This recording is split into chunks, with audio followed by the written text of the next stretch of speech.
Hi, today I'm going to do a wee bit on the Vaquero, and what I'm going to do is change the clutch fluid and probably the brake fluid as well at some point, but today's the clutch fluid.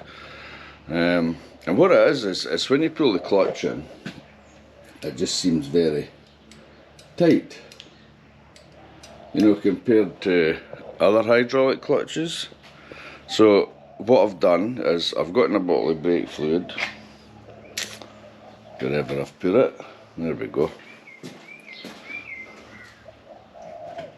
Now when you're doing this, always use fresh new brake fluid so as it's not got air bubbles in it. You've heard the people, their clutch or brakes aren't working properly and it's air bubbles that's in it, so never ever use used stuff. Always buy a new container every time you're going to do it, and do your clutch and brakes at the same time. Dot 5.1, you can use that in a dot 4 or vice versa. And that should do it. The bike recommends dot 4, so 5.1 will do the trick. So why am I changing it? Well, the clutch is a wee bit heavy, and if you have a look at the fluid, it's a bit, I don't know if the light's affecting that or not, but it's a bit dark and dingy. It doesn't look too bad, but I might as well do it. So your clutch, hydraulic clutch, is in here. I've taken this cover off, and there's your clutch, hydraulic clutch. So what I want to do is replace the fluid all the way from that line up and up to here. So the easiest way to do it to start with, and you don't want to get air in the system, so never let this go empty. The easiest way to do it is to drain all that out, suck it all out some way, and then fill it up with fresh stuff, and then we'll bleed it down at the valve, and I'll show you how to do that in a second. So I've always got an old oil drain pan handy for when I do my oil changes. So the easiest way is to suck it out with a hose and spit it into that tub. It's a bit of a process, but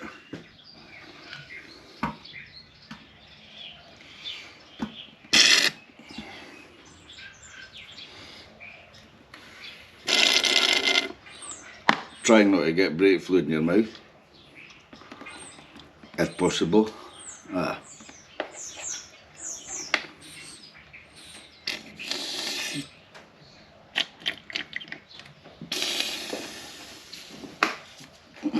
shit.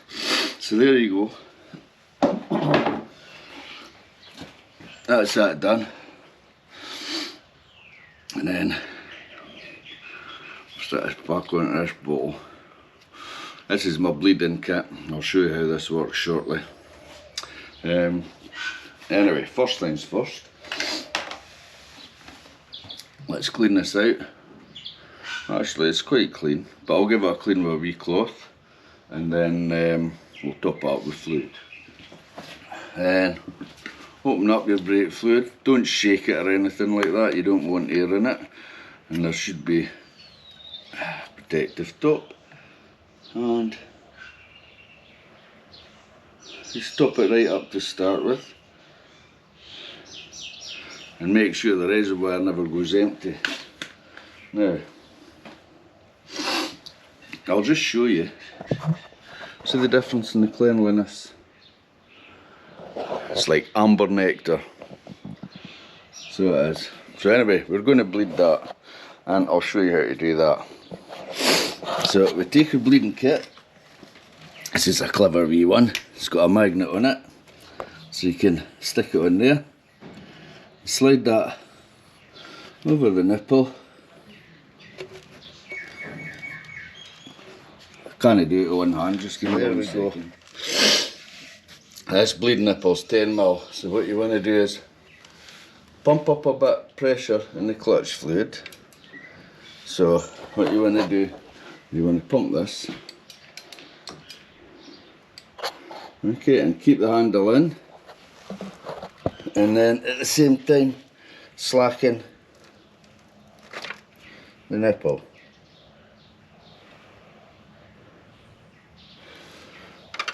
And then tighten the nipple and let the clutch lever go. Give it another pump or two, and open again and close. Another pump or two and open and close. Now once you've got this full of fluid, you can pump it, open it and just keep pumping. And as you will see, I don't know if you can see for there, it's filling the bottle. Now just stop at some point, check your fluid's okay, and then keep pumping.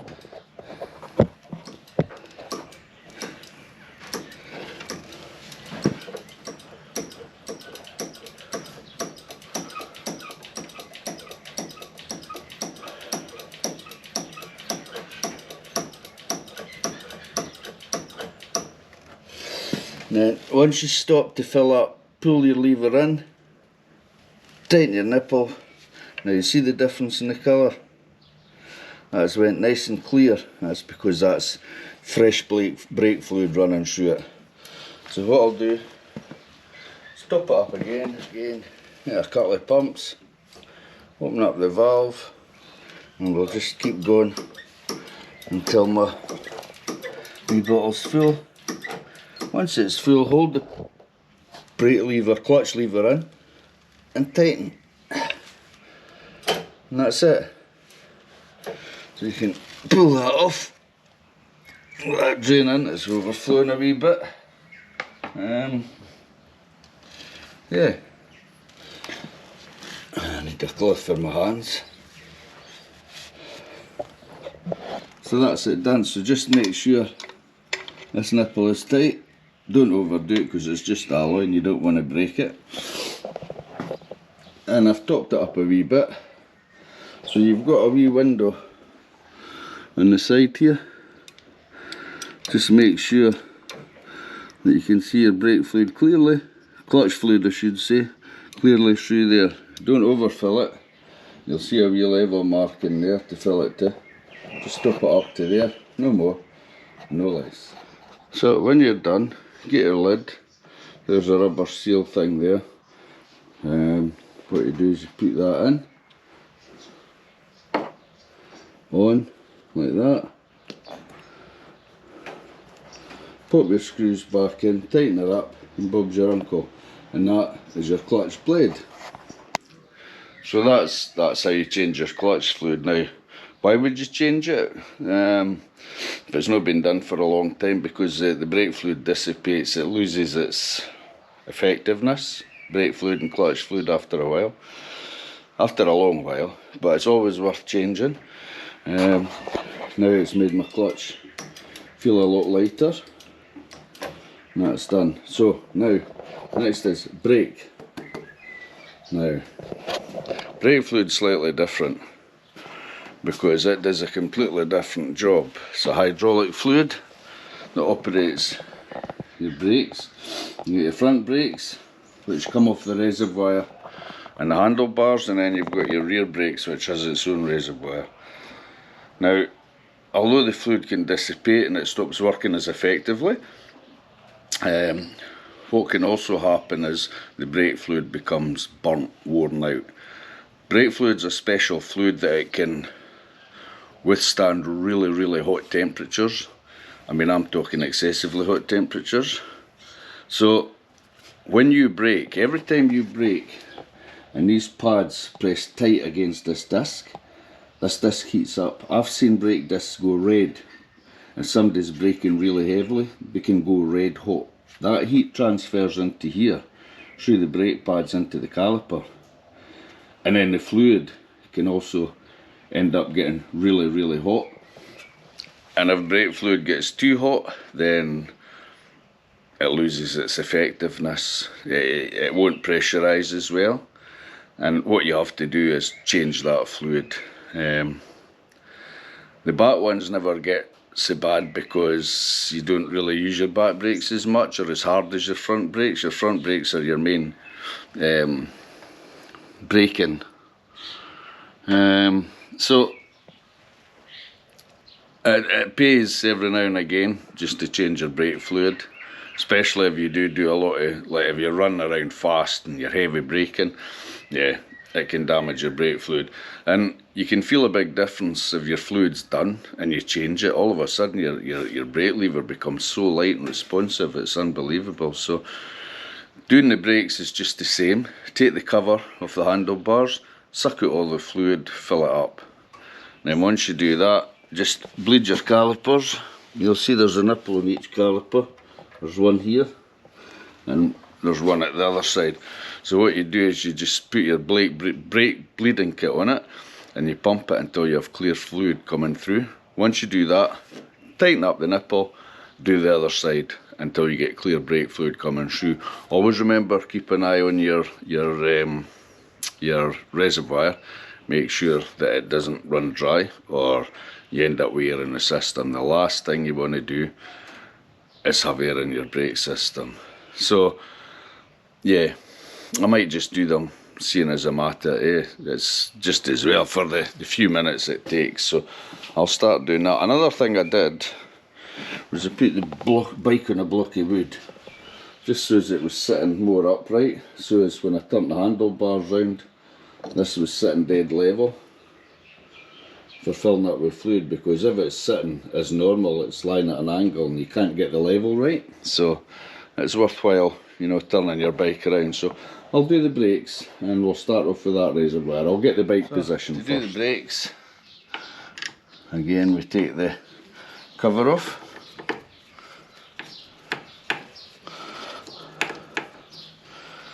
So you can't really tell with the brake fluid as to whether it needs changed or not by the colour.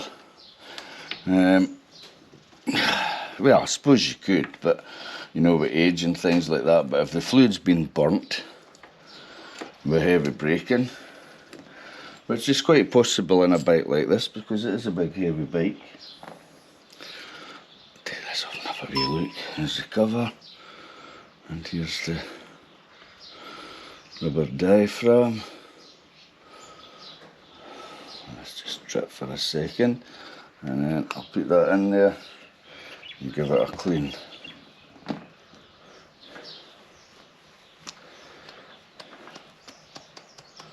So there we go.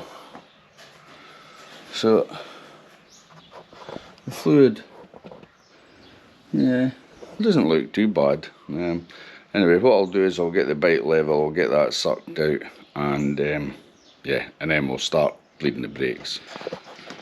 So again, drain this out, give it a wee clean.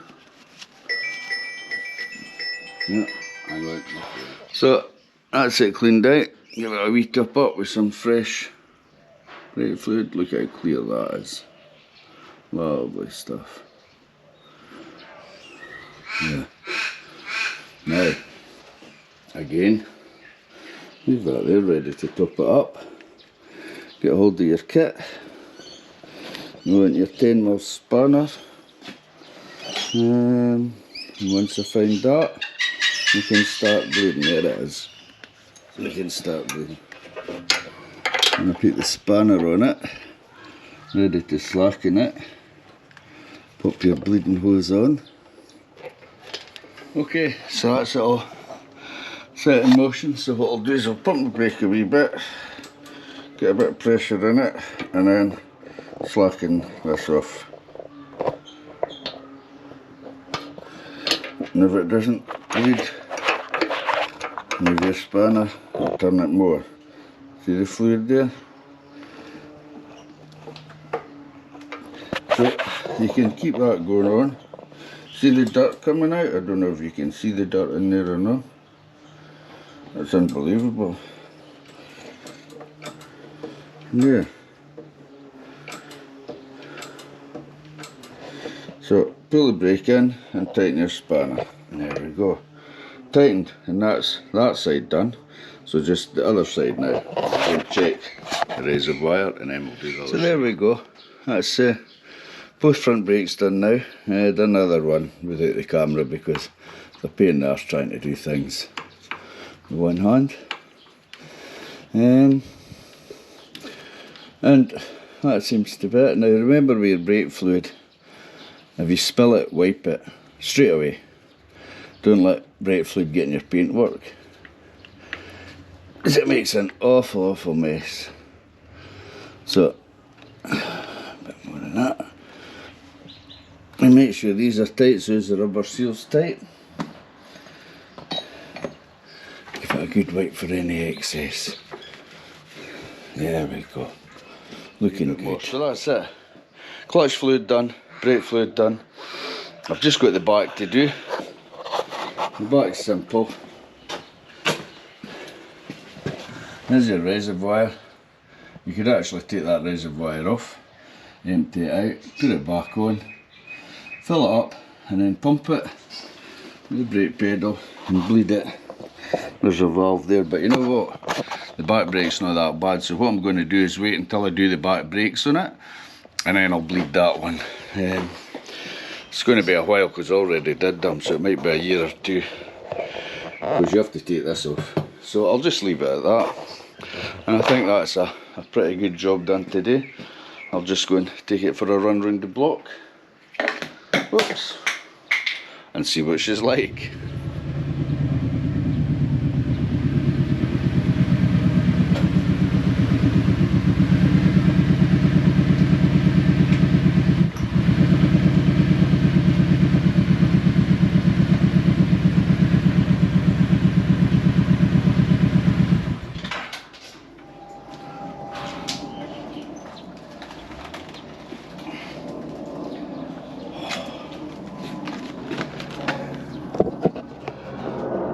Perfect. Brakes, much better. Clutch, much smoother. Certainly well worth doing. At least it's peace of mind, you know that your fluid's going to be right for the next few years. Jeez, it's getting warm. Anyway, see you later. Bye.